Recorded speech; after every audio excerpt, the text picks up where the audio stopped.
Beware. Are you the ones that enjoy those little strolls at midnight? Are you the ones that go into the woods at night? I warn you now, go home, lock your doors, put garlic on your windows, put a crucifix around your neck, for you are not alone. There are creatures out there that lurk in the dark, wait for you to drop your guard to drink every last little ounce of blood right out of your veins. Yes, I'm talking about bats, creatures of the night. For they are the evildoers. They fly with the wings of Satan. And when you drop your guard, remember this, for I have warned you. You will never survive. Science Bro here, and welcome back to another video, where today we are actually going to be talking about some myths about bats and some facts about bats. So, enough about this bats, let's just begin. So, let's start with myths. The first myth is that people say that all bats drink blood, which is completely false.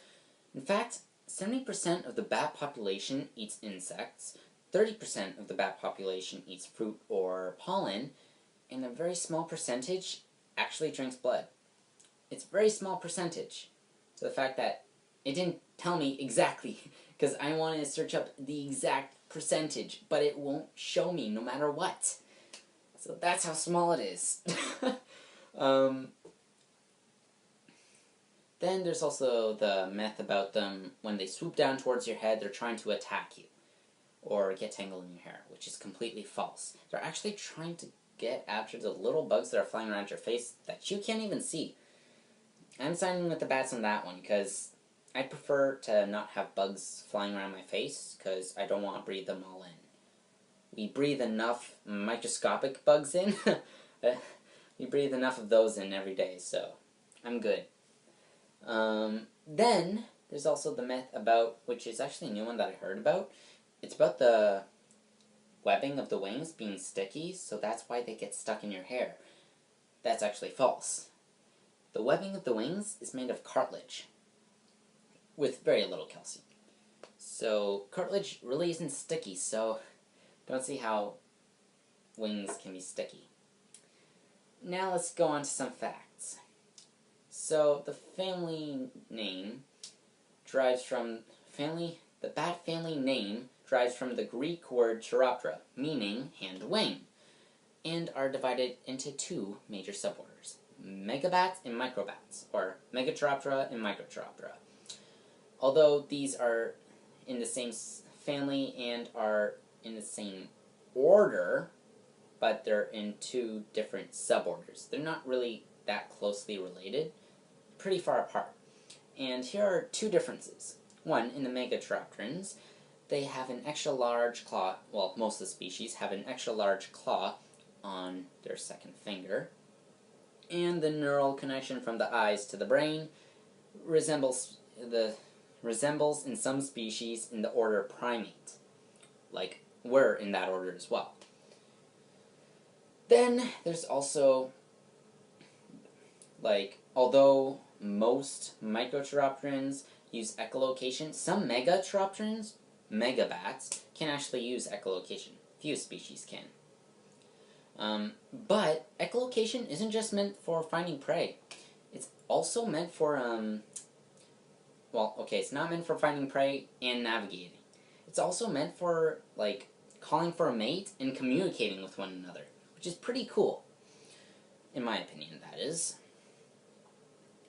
And saying through that, let's go to anatomy, where I wanted to get the diagram that I wanted to show you. So, as I said earlier on about the family name being Chiroptera, and it derives from the Greek, it meaning hand-wing, the bat's wings are actually its hands, if you didn't know already. So, let's look here. So, if you see that little speck there, that is its thumb. The red is, resembles the first finger, because these two fingers here are pretty close. So, yeah, so then that's the second finger. Middle finger, ring finger, and pinky, which is very long, or pinky. No, not very long. Yes, very long. No? Kind of. Okay, so as I was saying before about the webbing being cartilage with very little calcium, and if there's ever actually a tear in the wing or a damage to the webbing, you don't really have to worry about it having troubles flying, because it actually has specialized cells called Myrtle cells that actually repair the cartilage. You can actually find these on our fingertips.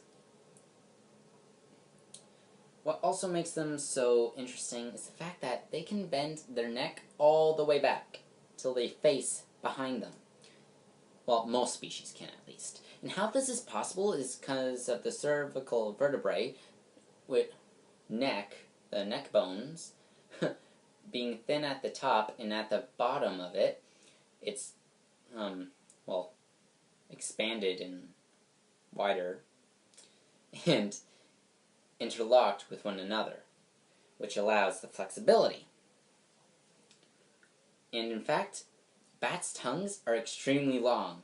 If we're going to talk about anything stretching, bats' tongues, like for vampire bats, I believe. Yeah, vampire bats, maybe. Yeah, I believe so. Their tongues are long enough to wrap. They even do this. They actually wrap it around their waist and fly. I'm not joking. You can search it up. Bats' tongues can be long enough to do that. No joke. Wrap around their waist just so that they can use it later on. Like, that's pretty gross, but at the same time, that's really impressive. Then there's also the fact of their bones being very delicate. So that's why it's really hard to catch them and actually tag them.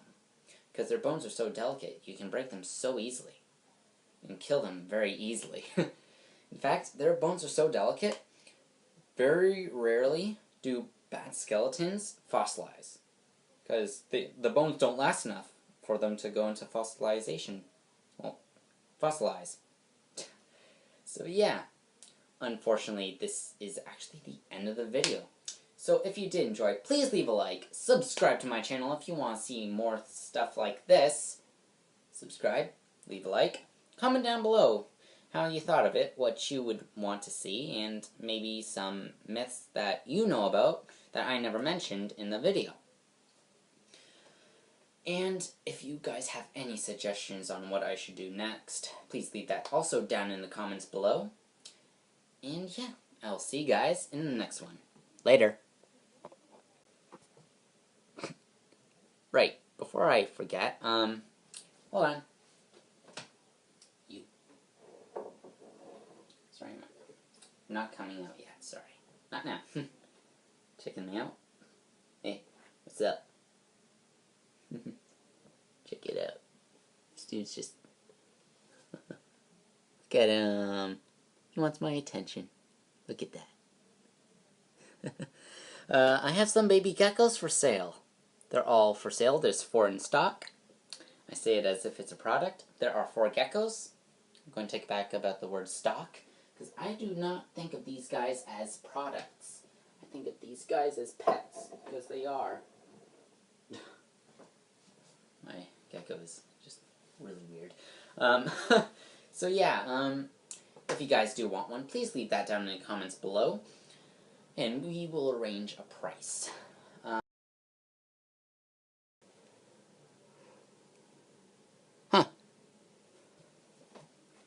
I didn't know that.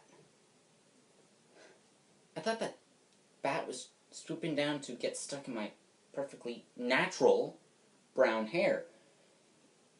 But, in fact, it was just trying to eat bugs. And 70% of the bat population eats insects? I thought they were creatures of night, pure evil rodents. But they're actually good?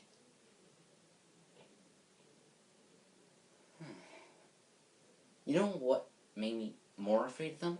It's the fact that they're the only mammals capable of true flight. How can they do that, though? Because, like mammals, they don't have hollow bones. Like birds do. How do they fly? I got it. I'm going to go ask Science Bro how they fly. I'm going to ask him to make an episode on that. But first, I'm going to go get it done. Later. Oh, and don't let the vampires bite.